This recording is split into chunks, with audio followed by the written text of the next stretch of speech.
Hi, welcome back to the Academy or to the YouTube channel, wherever channel that you're joining in from. My name is Kemi the Changemaker, and I talk about all things social impact, starting a social enterprise, how to get it funded, and I also talk about faith and purpose once in a while. Okay, so today we're going to just talk about 5 things that can help you raise funds within the first 100 days of your social company. 5 things that 5 foolproof methodologies or techniques or pathways or steps to raise between $1,000 to $10,000 in grants within the first 100 days of your social enterprise. Are you ready? Or your nonprofit? Are you ready? Okay, so let's jump right into it. The first thing is have a tight idea. What that means is have a powerful idea, create a powerful solution that can attract funding on its own. So what I'm saying is create an idea or a solution that is a funding magnet, an innovation that is truly innovative. I don't know how else to say that. Build an idea that is truly mind-blowing. There's a way that business plans can be funded before anything has ever been done. There's a way that pitch decks can be funded before they even before they even have been applied on the field. That is the power of an innovative idea. When you build an innovation that is epic, that solves a real problem, that is not just what everybody is doing and is just being replicated, funders will come to you. That's what we call a funding magnet idea, or an idea that is magnetic, that brings the resources, that brings the funding to it. So, and how do you do that? It's by the power of research. Innovations they don't just drop on people's laps. It is when you go and do your research and then you say, okay, this is how to do this. This is what has already been done. What are the evidence-based backing that we have for these solutions and for these innovations? Number 2 is do a low-hanging fruit project. Carry out a low-hanging fruit project. A low-hanging fruit project is, let's actually test if the one part of this innovation that you have. Oftentimes, funders will ask for traction. How many users do you have? Who is already using this? What impact have you created? If you say, oh, I'm just starting out, so I haven't done anything, nobody might take you seriously. But if you have gone to do a low-hanging fruit project, that means what is the lowest entry of point of entry for me in this industry? How can I create something? What can I do that can impact 10 people? Take tons of pictures, right? And tell us the story. Tell the story about that thing that you did and how it helped fix the problem of the people, how your intervention fixed the problem that they had and moved them from point A to point B. That way, when you apply for opportunities, they'll take you more seriously and be like, okay, she knows what she's doing. Number 3 is apply a lot. Apply a lot. This one is not negotiable, right? It's the principles of the 100 no's and 1 yes. All it takes is 1 yes to erase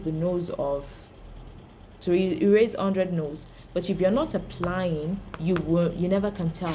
I see a lot of people self-sabotage and say, what if they don't pick me? Is it for people like me? There have been things that I applied for at the last minute, and those are the things that they even picked me. And the ones that I did so much work and sometimes they don't pick me. So you never know which one it is.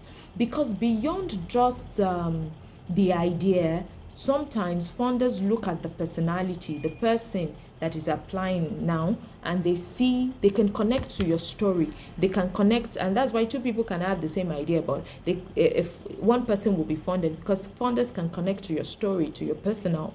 And so just apply a lot. Number 3 is apply for incubators and accelerators. I see a lot of people they've just started and they're already applying for $100,000 grants. I envy you. You're very bold though, right? And there's a place of boldness and there's the place of plain old silliness, right? If you're just starting, you want to go for the incubators and accelerators. And what they do for you, even though they don't give funding, is sometimes they introduce you to the right people in the field. Some of these incubators even give you access to mentors and advisors that if you wanted to do on your own, you might never get access to them. These people can give you direct feedback on your innovation, on your ideas, and tell you, oh, this is what to tweak. These people can even open funding opportunities, partnerships for you, and say, oh, I know this fund that they have this particular money, I could introduce you. It's not nepotism. It just means that you have the network, somebody that knows somebody in the place where they're giving funds, and they'll say, oh, I'm going to recommend you. That is why you apply for incubators and accelerators, beyond the knowledge that you get immediately at the face value. So apply for incubators, apply for accelerators. You need the knowledge, you need the feedback, and you need to meet the people that these opportunities provide. The last thing that you want to do is take your personal brand seriously. Take your personal brand seriously and network. Take your personal brand seriously and network. Both your company brand and your personal brand. Do you know why this matters? When a person reaches out to you on LinkedIn or on social media, what is the first thing you do? You go and check their social media page and see the things that they've been posting and the things that they've been writing to really check, does this person have sense? And can this person help me? Or what can this relationship look like, right?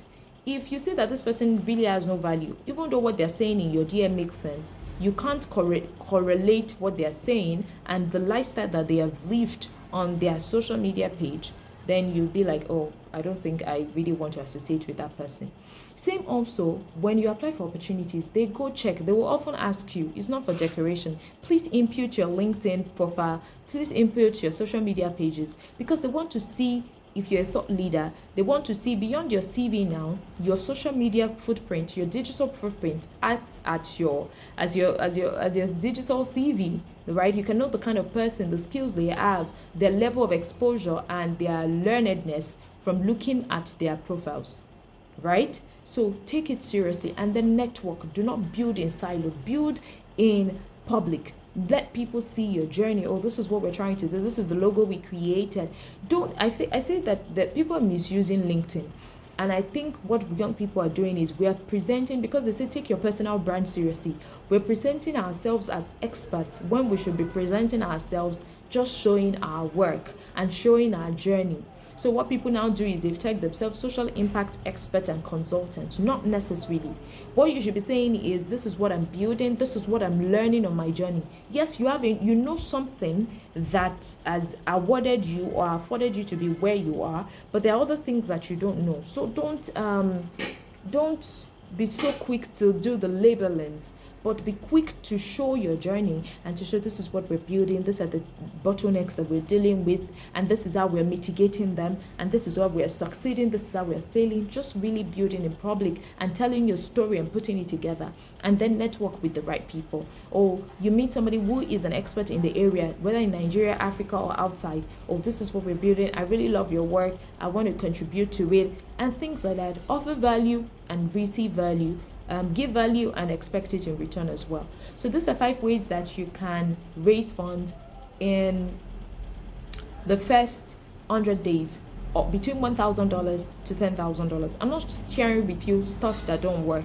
These things work. I received, my first grant was 2 million naira, and I received it based on my pitch deck.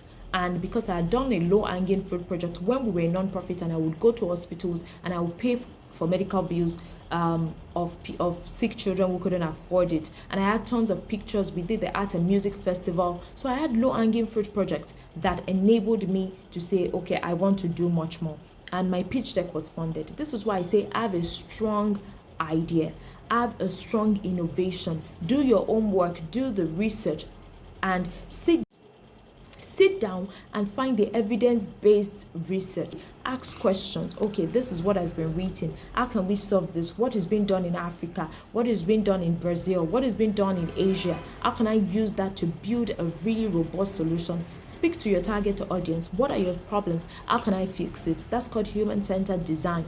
design thinking, create a prototype, do an alpha testing. Don't just say that this is the impact that we have.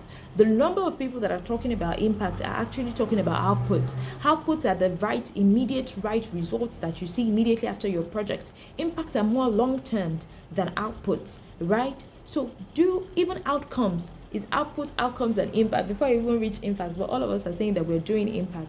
If you really want to bid for the long haul, you need to be ready to do the assignment. And I really hope that this helps. Let me know if you have any questions in the comment and what stood out for you. I'm rooting for you to your purpose and to your profit. And if you want more information on how to pitch like a pro, how to raise funds, you really want to check the Changemakers Hub Academy. It has all the information, all the courses, all the resources, programs, templates. Pitch like a pro template with prompts. You just need to fill it in. Funding DIY bundle. It is different funding proposals. You just need to fill it in and submit your applications. You have your pitch deck in less than an hour. So if you want all those resources, please check the Changemakers Hub. And I'm rooting for you. Thank you. Bye.